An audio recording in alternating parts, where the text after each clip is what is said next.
So Anthem just got out and it's packed to the brim with things to do, to discover and to learn about, and I've been playing it for the better part of the past 12 hours since its release, going through all of the available content and learning more new stuff along the way. That is why in today's video I'm going to be bringing you guys 10 beginner tips and tricks that hopefully will help you guys throughout your expeditions. So if you guys enjoyed this video, obviously a thumbs up would be super appreciated, but let's not waste any more time and get on with the list. The first tip that I have for you guys for today is to start playing all content on the hard difficulty as soon as you finish the tutorial mission. You can choose your difficulty option from the expedition screen, and there are a few reasons why you would want to do this. First of all, it's because you will want to get accustomed with the increasingly more difficult content as early as possible. This will get you prepared for the transition to the Grandmaster difficulties once you hit level 30, and on the way you will learn more about the various ways you can deal with the toughest encounters, as well as the various strategies you can employ to make the best out of them. The second reason is obviously because you will get much better XP and loot drops from the expeditions compared to the other two difficulties. For example, the easy difficulty offers no XP nor loot bonuses, while the normal one only gives a slight bump in these areas. This means that you will level your pilot much faster, which in turn means you'll have access to better gear much sooner, and the higher drop rates will also be of tremendous help as you're trying to gear up for better and better content. At number 2, start crafting gear and weapons as soon as possible. It's an amazing supplement when you don't have the jobs that you need, but most importantly, they also scale with your current level. You can check your available blueprints at the forge, including the weapons, the ability, and the gear slots. This will even be displayed with the color appropriate to the highest rarity you managed to unlock. So for example, if you unlocked the uncommon rarity for certain blueprints, you will also see them having a green outline. The more you progress through the game, the more of these blueprints you will get, up until the masterwork quality, which is the highest for these types of things. You don't need to follow any special order of upgrading here, at least not early on. Just make sure you bring up the areas of the gear that you find lacking. So for example, start replacing white common items with green ones as soon as possible, then the green ones with blue ones, and so on and so forth. Your goal here is to increase your item level as much as possible, since this will also affect your overall damage capabilities and your survivability rating, including of course HP and shields. Early on you don't really need to worry about the bonus stats too much, which are the inscriptions, but I will suggest you guys pay a little bit more attention to the inscription tab, as these will provide some very big bonuses. For my storm, for example, I went with components that gave me a lot of damage to elemental, ability damage, as well as recharge speed. At number 3, obviously in order to use the crafting system you will need crafting materials, and this is why I recommend you guys get a lot of these. If you listen to my advice on playing on the hard difficulty, you will already have a lot of these by simply completing expeditions on the hard difficulty, but there are other means in which you can acquire them. The 4 main ways you can get crafting mats are by defeating enemies, opening up loot chests, salvaging obsolete pieces of gear, and of course by collecting organic and mineral deposits you find out in the wild.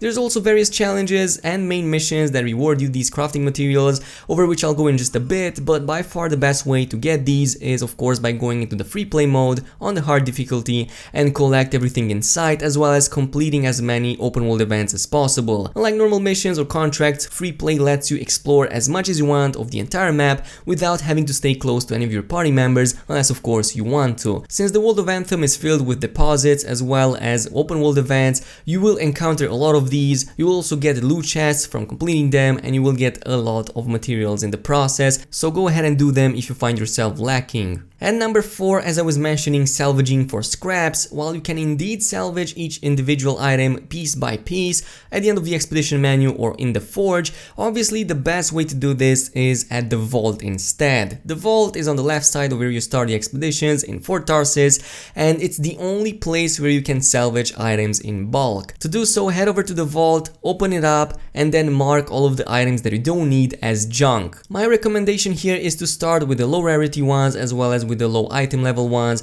and then move on to the ones that you don't need at all. So go over all of the sections in here, from the weapons to the gear to the components for all of the 4 javelins that you might have, and then go into the junk section, and there you will be able to press and hold the R button, or the equivalent for the controller, to salvage all of the items at the same time. This will be of tremendous use as it's a major time saver, and you will also get all of the items on the right side of the screen. You will see all of the stuff that you get from salvaging all of these items at the same time, so yeah, pretty useful. Now since we're still on the subject of materials, there's one other way in which you can theoretically theoretically get them, and you can do so at something called the Regulator Store, which you can unlock somewhere around level 10, maybe even earlier. You can find it in the main area in Fort Tarsis, and you can see this side shop over there. It has all of the crafting materials in the game, including the highest masterwork ones, but I do want to warn you guys that these will cost a lot of coins, and it's something that I not recommend doing, at least not at this time, maybe later on when you get to level 30 and have a lot more coins at your disposal. But in the meantime, don't even pay attention to this shop, because many of the items in there can cost several thousand coins each, which is way too expensive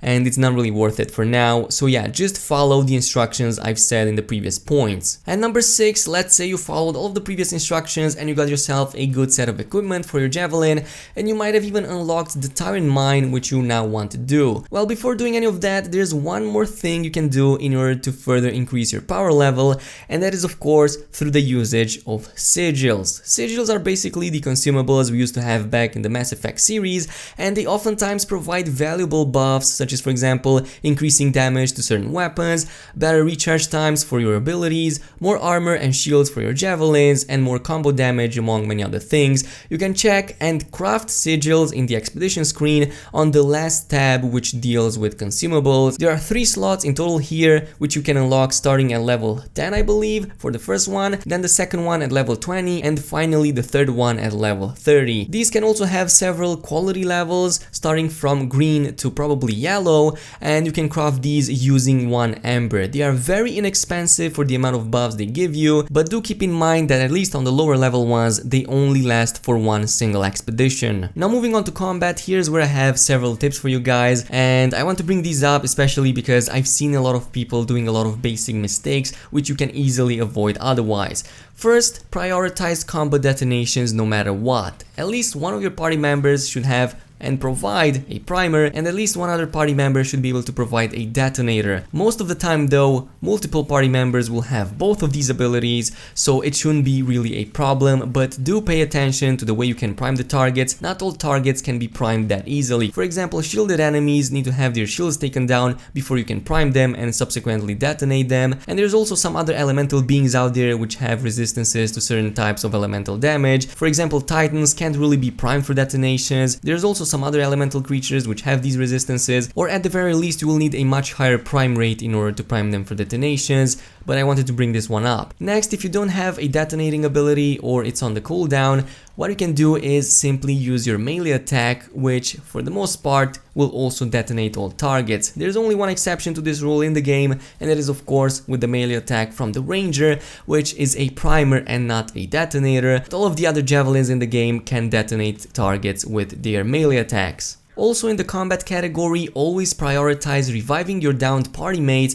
over dealing just a little bit more extra damage. More often than not, you'll likely not be able to take on a full squad of enemies without being downed yourself, which in turn can potentially lead to a full party wipe, and that also resets the entire encounter back to 0, so you have to start everything from the ground up. I also advise you guys putting down a wind wall or a bulwark point in front of your enemy damage so you can safely revive your teammates behind cover, otherwise you'll get down yourself as well by the time you manage to even revive your teammates. Oh, and speaking of losing health, pay close attention to the crystals on the ground, especially the red ones, as they provide health on pickup. This is especially useful for the Colossus players out there, and you get these by simply killing enemies, as well as from end bosses when dealing enough damage. Pick them up as often as possible, prioritize doing as much damage as possible, and also pay close attention to the green ones as they will recharge all of your ammo. At number 8, in many of the main story as well as agent missions, you will find certain puzzles that require to be completed before you can progress further on.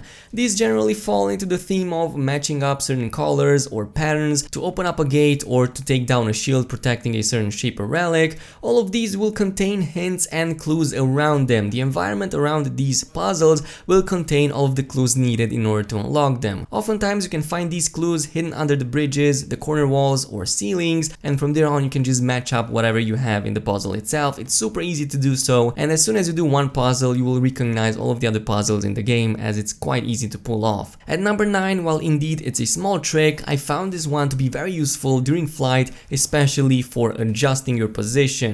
Basically, you already know that you can automatically enter a hover mode by using one ability when flying or when pulling out your weapon, but you don't actually need to use any of these in order to enter hover mode, and what you can do instead is simply press C on your keyboard or the equivalent on the controller.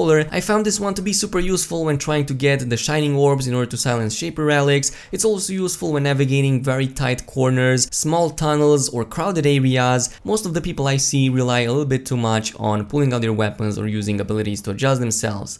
Finally, at number 10, if you didn't already pay attention to the 3 factions in the game, which are the Arcanists, the Freelancers and the Sentinels, then you probably should, because they are all very important. They all have agent missions to give you, as well as cool rewards which come in the form of items as well as cosmetics as you increase your standing with them. The 3 faction representatives you have access to early on are Yarrow for the Freelancer faction, Matthias for the Arcanists, as well as Bryn for the Sentinels. Each of these factions have 3 levels of standing that you can achieve, which unlock progressively better gear up to epic, as well as various customization options for your javelin. So there's like blueprints in there. There's also some customization options, but yeah, it's definitely useful to complete these, and you do so by doing missions for them, contracts, and you will see these often pop up on the map when you're in Fort Tarsis, which is why I recommend you always check them out after completing an expedition. But that is all I have for today, ladies and gentlemen. I hope you guys found this video useful, case in which a thumbs up would be super appreciated. Also make sure to hit that subscribe button, and I'll see you guys next time.